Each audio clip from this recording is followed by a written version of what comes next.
হেদায়েতের কিতাব তোমাদের প্রতি নূর নাজিল করা হয়েছে, সেটার প্রতি ঈমান আনো। আল্লাহু বিমা তা'মালুনা খবীর।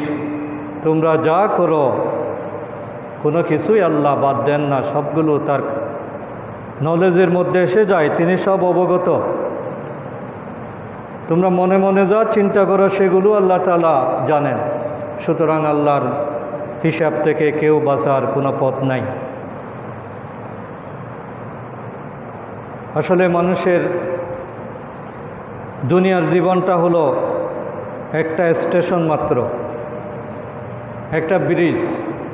আখিরাতে যাওয়ার জন্য এটা একটা ব্রিজ। ব্রিজ পার হলে যেমন এপার থেকে ওপারে যাওয়া যায়, ব্রিজের মধ্যে কেউ যতই লম্বা হোক,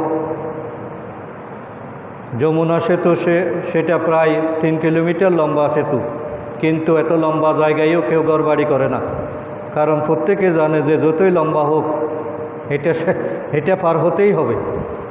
এই জন্য ব্রিজকে কেউ কখনো স্থায়ী ঠিকানা মনে করে না, সেটা যতই সুন্দর হোক, যতই দীর্ঘস্থায়ী হোক, ব্রিজের মধ্যে কেউ বসবাস করবে এই চিন্তা করে কেউ ব্রিজে উঠে না।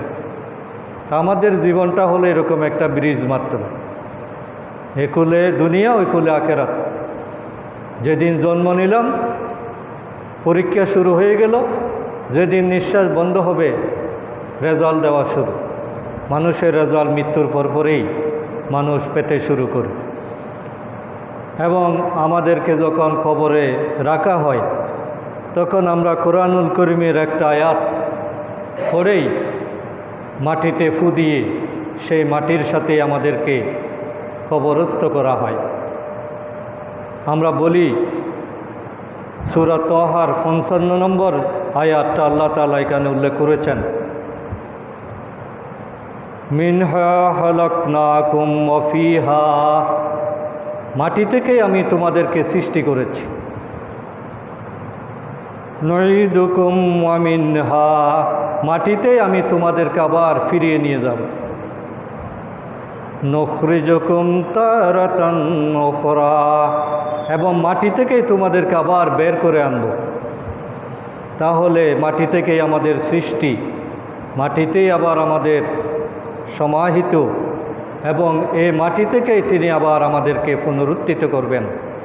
সুতরাং কাফেররা যে দাবি করে আমাদের পুনরুত্থান নাই, তাদের এই দাবি সম্পূর্ণ ভুল। আমাদের সৃষ্টি মাটি থেকে,